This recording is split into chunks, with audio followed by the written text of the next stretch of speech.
Great wall of China का नाम तो सब जानते हैं, पर क्या कभी आपने ग्रेट वॉल ऑफ इंडिया का नाम सुना है? दोस्तों, ग्रेट वॉल ऑफ इंडिया दुनिया की दूसरी सबसे बड़ी दीवार भारत के राजस्थान में कुंभलगढ़ किले की है। इसका निर्माण करवाया था महाराणा कुंभा ने। यह किला राजस्थान के सबसे महान राजाओं की जन्मस्थली रही है। कुंभलगढ़ दुर्ग राजस्थान ही नहीं बल्कि देश के सभी दुर्गों में विशिष्ट स्थान रखता है। दोस्तों, राजस्थान में कई ऐसे किले हैं जो इतिहास में अपनी एक अलग व मजबूत जगह रखते हैं, फिर चाहे वो अलग और मजबूत जगह किले की बनावट से संबंधित हो या फिर उस किले की जुड़ी कहानियों से। आज की इस वीडियो में हम आपको राजस्थान के इसी किले के बारे में कुछ महत्वपूर्ण जानकारी देंगे, जिसका नाम है कुंभलगढ़ का किला। दोस्तों, वीडियो में आगे बढ़ने से पहले हम आपसे रिक्वेस्ट करते हैं कि अगर आपने मेरे चैनल को अभी तक सब्सक्राइब नहीं किया है तो प्लीज़ चैनल को सब्सक्राइब करके हमें अपना पूरा सपोर्ट दें। तो चलिए वीडियो में आगे बढ़ते हैं। दोस्तों, कुंभलगढ़ दुर्ग राजस्थान के जोधपुर के पास राजसमंद जिले में स्थित एक दुर्ग है। इसका निर्माण 15वीं शताब्दी में महाराणा कुंभा द्वारा करवाया गया था। इस दुर्ग की दीवार 36 मील लंबी और 7 मीटर चौड़ी है, जिस पर एक साथ 7 घुड़सवार आसानी से एक साथ दौड़ सकते हैं। ये दीवार इतनी लंबी है कि 45 बुर्ज खलीफा इसमें एक साथ समा सकते हैं। अरावली की पहाड़ियों पर बना ये कुंभलगढ़ किला राजस्थान के मेवाड़ में मौजूद एक भव्य दुर्ग है। 1443 से 1458 के बीच बने इस किले को बनाने में 15 साल लगे थे। निर्माण पूरा होने की खुशी में महाराणा कुंभा ने किले के नाम के सिक्के भी बनवाए थे। ये किला यूनेस्को की सूची में भी शामिल है और इस कुंभलगढ़ किले को मेवाड़ की आंख भी कहा जाता है। ये दुर्ग कई घाटियों और पहाड़ियों को मिलाकर बनाया गया है, जिसकी वजह से इसे प्राकृतिक सुरक्षा भी प्राप्त है और इसी वजह से इस पर विजय पाना लगभग असंभव सा है। इस दुर्ग का निर्माण इस प्रकार से किया गया है कि जिससे दैनिक आवश्यकताओं के लिए इसे किसी बाहरी सहायता की जरूरत न पड़े। इसके लिए इस दुर्ग में ऊंचे स्थानों पर महल, कम से कम 360 मंदिर व आवासीय इमारतें बनाई गई हैं और समतल भूमि का उपयोग कृषि कार्य के लिए किया गया है। वहीं ढलान वाले भागों का उपयोग जलाशय, बावड़ी आदि बनाने के लिए किया गया है। कहने का मतलब है कि इस किले को यथासंभव आत्मनिर्भर बनाया गया है। इस दुर्ग के भीतर एक और गढ़ है जिसे कटारगढ़ के नाम से जाना जाता है। दोस्तों, राजस्थान के 6 किले विश्व विरासत स्थल की सूची में शामिल हैं, जिनमें एक है कुंभलगढ़। इस किले की यही वो दीवार है जो कहलाती है the great wall of India.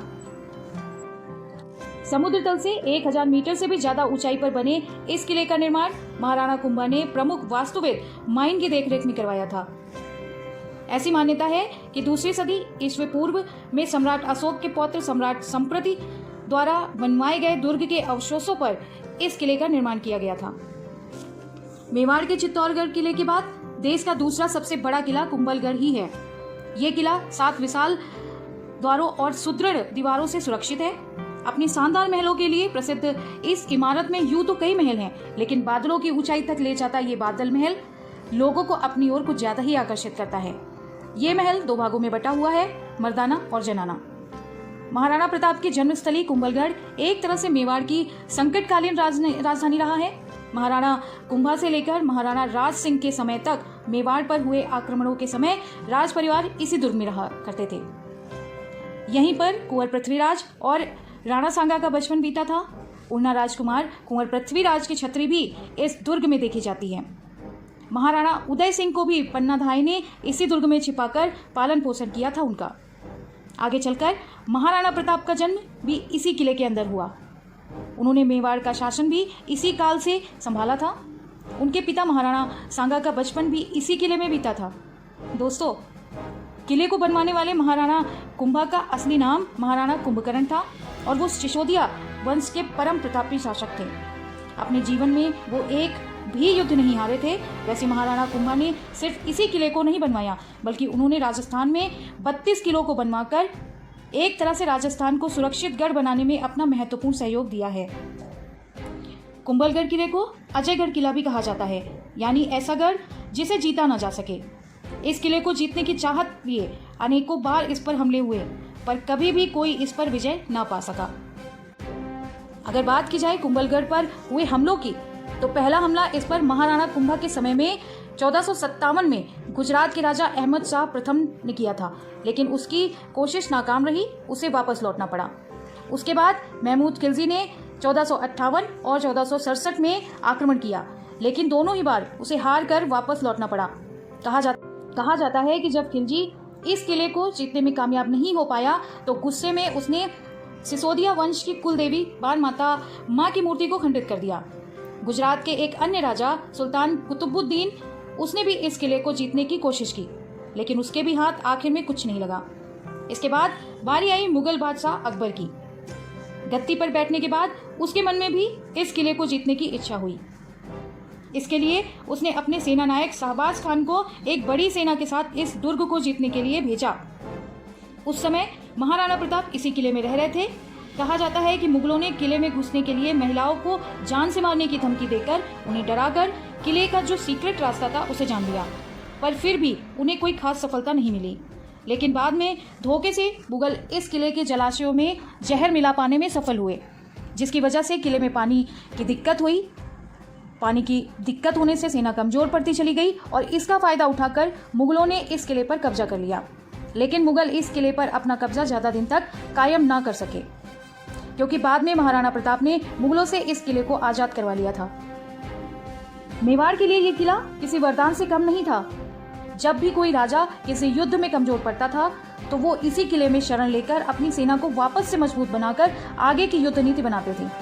कहते हैं कि ये किला हर तरह से दुश्मनों से सुरक्षित था, क्योंकि इसकी रक्षा स्वयं सिसोदिया और गहलोत वंश की कुल देवी बाण माता करती थी। दोस्तों, कुंभलगढ़ किले से जुड़ी एक बेहद रहस्यमयी कहानी भी प्रचलित है। हालांकि कई इतिहासकार इसे किंवदंती मानते हैं। कहा जाता है कि साल 1443 में जब महाराणा कुंभा ने इस किले के निर्माण का कार्य शुरू किया तो कई तरह की बाधाएं सामने आने लगी। इससे महाराणा काफी चिंतित हो गए। उसी दौरान एक संत ने महाराणा कुंभा को इस किले के निर्माण से जुड़े रहस्य के बारे में बताया। संत ने कहा कि किले की दीवार का निर्माण तभी आगे बढ़ेगा जब कोई व्यक्ति अपनी इच्छा से बलिदान देगा। महाराणा को चिंतित देख एक अन्य संत अपना बलिदान देने को तैयार हो गए। संत ने कहा कि वे पहाड़ी पर चलते जाएंगे और जहां वे रुकेंगे वहीं उनकी बलि चढ़ा दी जाएगी। कहा जाता है कि लगभग 36 किलोमीटर चलने के बाद संत पहाड़ी पर एक स्थान पर जाकर रुक गए। इसके बाद वहीं उन्होंने अपनी बलि दे दी। इसके बाद दीवार का निर्माण पूरा हुआ। कुंभलगढ़ किले में कुल 13 दरवाजे हैं। इस किले में 360 हिंदू और जैन मंदिर हैं, जिनमें से सबसे अधिक प्रसिद्ध नीलकंठ मंदिर है। नीलकंठ महादेव मंदिर में लगभग 5 फीट की ऊंचाई का एक विशाल शिवलिंग है। महाराणा कुंभा जब किसी युद्ध में जाते थे तो सबसे पहले नीलकंठ महादेव के दर्शन करके ही निकलते थे, और जब युद्ध से वापस आते थे तो अपनी विजय को नीलकंठ महादेव को अर्पित करते थे। महाराणा कुंभा के बारे में कहा जाता है कि वे इतने शक्तिशाली शासक थे कि आमेर और हाथौड़ी जैसे ताकतवर राजघरानों से भी टैक्स वसूला करते थे। विश्व की सबसे प्राचीन पर्वत श्रृंखला अरावली की पहाड़ियों में बनी इस किले पर से कुंभलगढ़ के रेगिस्तान का नज़ारा साफ दिखाई पड़ता है। इसके चारों ओर 13 पर्वत शिखर हैं, जो इसकी खूबसूरती को और बढ़ा देते हैं। इसे भारत की महान दीवार यानी the great wall of India के नाम से जाना जाता है। इसे मेवाड़ का किला भी कहते हैं। अबुल फजल ने इस दुर्ग के बारे में लिखा है कि ये इतनी ऊंचाई पर स्थित है कि नीचे से ऊपर की ओर देखने पर सिर से पगड़ी नीचे गिर जाती है। दोस्तों, आज की वीडियो आपको कैसी लगी कमेंट सेक्शन में जरूर बताइएगा। और हाँ, अगर आपको ये वीडियो पसंद आई हो तो वीडियो को लाइक करके शेयर करना बिल्कुल भी ना भूलें। तो चलिए मिलते हैं अपनी नई वीडियो में। तब तक के लिए जय हिंद, जय भारत।